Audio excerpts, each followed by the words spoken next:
Доброе утро, уважаемые телезрители. Не за горами дачный сезон, потепление.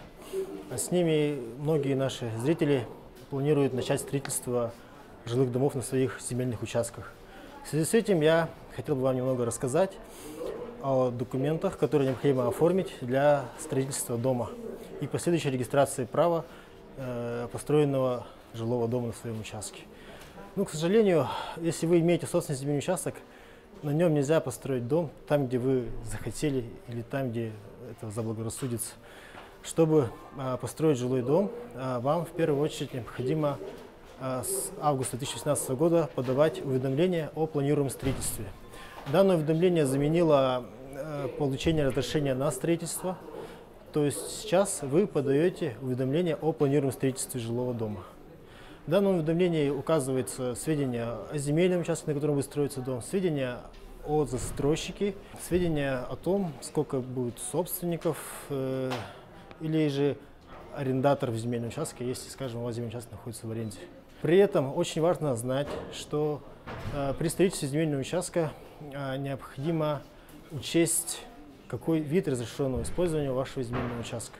Для того, чтобы построить жилой дом на своем земельном участке, ваш земельный участок должен иметь вид разрешенного использования либо для индивидуального жилищного строительства, либо для ведения садоводства, либо для личного подсобного хозяйства при условии, что он находится на территории населенного пункта. Можно узнать его из выписки из Единого государственного реестра недвижимости. Выписка, так называемая выписка из ЕГРН, которую возможно оформить, обратившись в один из офисов центра «Мои документы». Дом должен быть расположен с определенными отступами от границ земельного участка.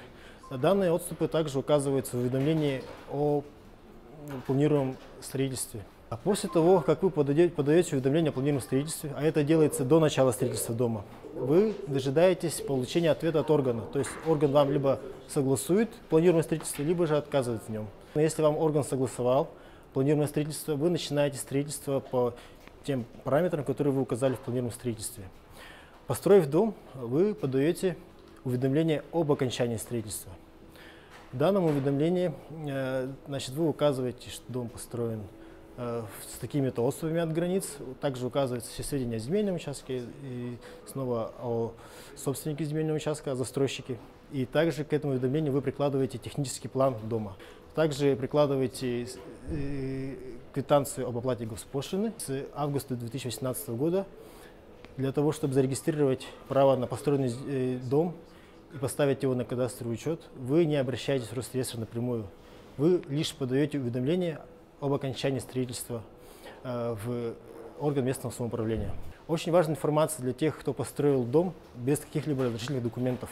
До 1 марта 2018 года вы имеете право обратиться напрямую в Росреестр с заявлением о кадастровом учете и одновременной регистрации права собственности на данный дом, при условии, что вид разрешенного использования вашего земельного участка под ведение садоводства. Спасибо, дорогие зрители, за внимание.